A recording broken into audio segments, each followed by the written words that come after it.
Palavra da salvação. Glória a vós, Senhor.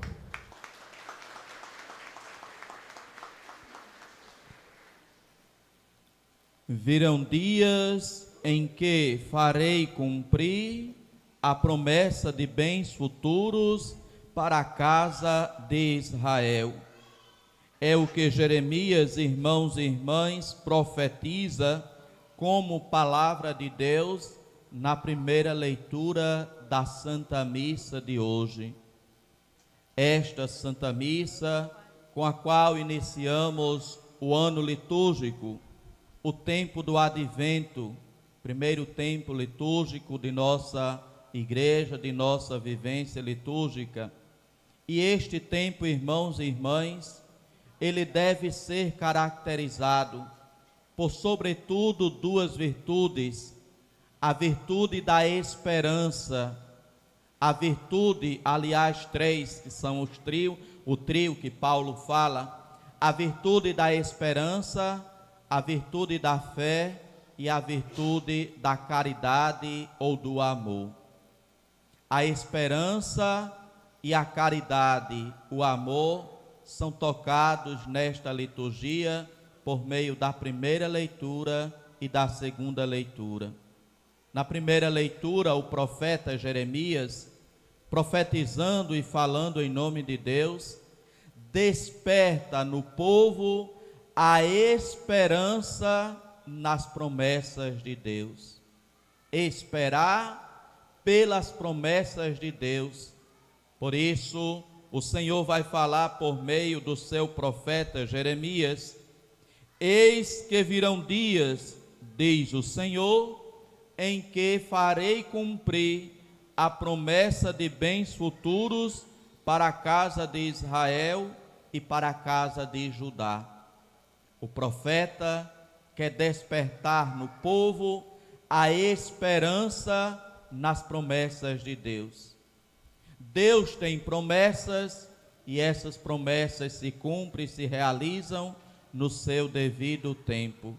Uma das promessas que fica caracterizada para este período do tempo litúrgico é a promessa que Deus faz por meio de outro profeta, o profeta Isaías: eis que uma virgem conceberá e dará à luz um filho, que terá o nome de Emanuel. Irmãos e irmãs, esta palavra de profecia que o profeta Isaías falou em nome de Deus, ela foi dita 500 anos antes de se realizar. 500 anos antes de se cumprir. E durante todo este tempo de 500 anos, Deus foi alimentando no seu povo a esperança em sua promessa. A promessa de Deus que nunca falha. A promessa de Deus que sempre se realiza, mas se realiza também no tempo de Deus. É, portanto, preciso alimentar a esperança. Meus irmãos e minhas irmãs, no próximo ano, e já iniciando neste ano, no final do ano, daremos início ao Jubileu da Esperança, convocado pelo Papa Francisco para toda a Igreja.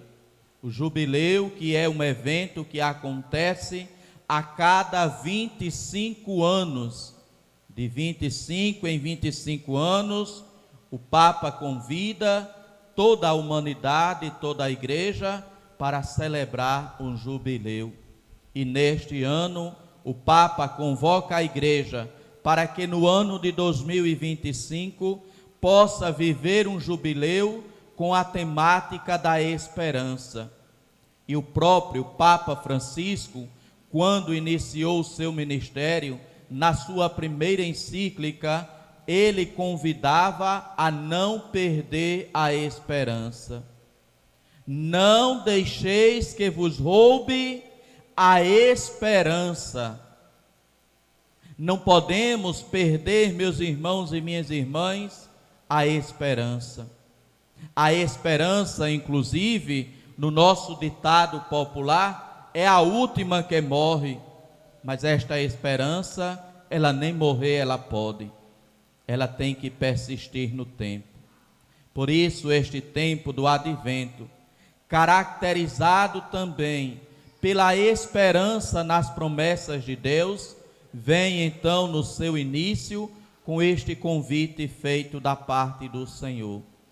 Virão dias em que farei cumprir a promessa de bens futuros para a casa de Israel. Esperar no Senhor, esperar nas suas promessas, esperar na sua palavra.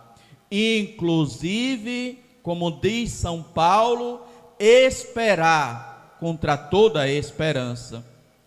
Esperar contra todos os sinais contrários.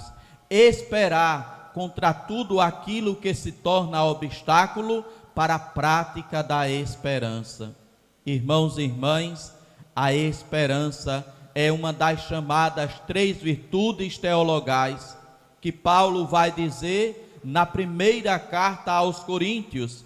Agora permanecem estas 3 coisas: a fé, a esperança e o amor.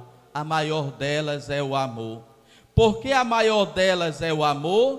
Porque o amor não passará, não acabará. A esperança é algo que a gente vive, virtude que a gente cultiva para este mundo, para esta realidade. A esperança na vida futura, a esperança em dias melhores, a esperança nas promessas de Deus. Na eternidade não se precisará mais de esperança, porque se verá a Deus, se compreenderá e se contemplará Deus face a face. Na eternidade levaremos apenas as boas obras, as obras de caridade que tivermos feito aqui neste mundo, nesta vida, na nossa passagem por esta terra. Por isso, irmãos e irmãs, a virtude da esperança, alimentar em nosso coração, pedir a Deus esta virtude, que ela aumente cada vez mais. Assim como Paulo, nesta segunda leitura da Santa Missa, ele pede: o Senhor vos conceda que o amor entre vós e para com todos aumente e transborde sempre mais. Assim como o amor, a esperança também deve aumentar e deve transbordar sempre mais. Como dizia, este tempo do advento, caracterizado pelas virtudes teologais da fé, da esperança e do amor. Aqui na segunda leitura, Paulo traz esta segunda virtude a ser vivida neste tempo do advento, a virtude do amor, a prática do amor. Como meus irmãos e minhas irmãs, este tempo é caracterizado, sobretudo, por gestos de amor, atitudes de amor, de quem tem fé, de quem crê, mas também de quem não crê, de quem não acredita em Deus. Este é o tempo em que a humanidade e as pessoas estão mais abertas para a prática do amor para com aqueles que mais necessitam, que mais precisam, os mais marginalizados. Basta a gente ver, basta a gente perceber quantas campanhas se realizam neste tempo, de doação de agasalhos, de doação de roupa, de doação de comida. Quantas pessoas têm o seu coração neste período aberto para a prática de gestos e de atitudes de amor. É o tempo, portanto, que não apenas na igreja, mas que em toda a humanidade a prática do amor se intensifica. É claro que o amor não somente pode ser vivido nem praticado na época do advento, na época do Natal, na época de dezembro de cada ano.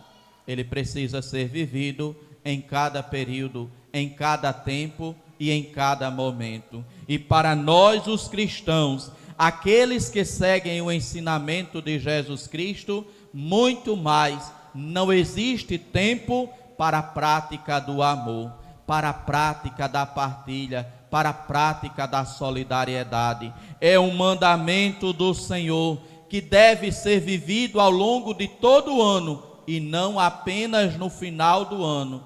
Deixemos para o final do ano para aqueles e aquelas que não creem em Cristo, para aqueles e aquelas que não seguem a Cristo, para que eles e elas, tomados por este espírito natalino, tomados por este espírito de boas práticas, se abram à prática da caridade, à prática do amor.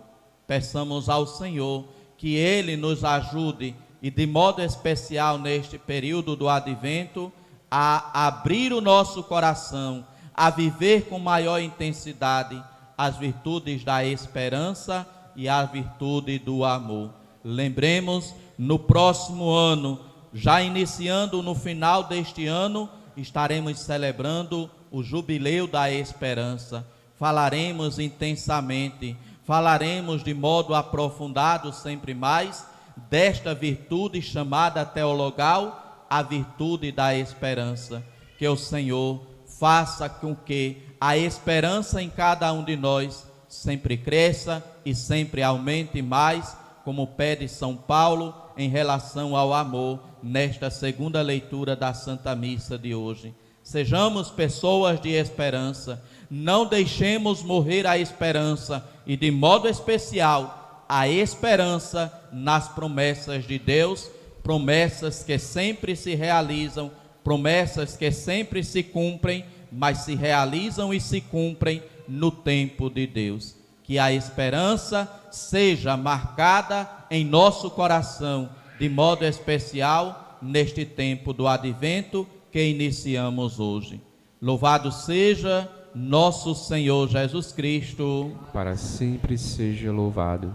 Meditemos então, irmãos e irmãs, nesta palavra do profeta Jeremias, que procura despertar no povo de Deus a esperança nas promessas de Deus.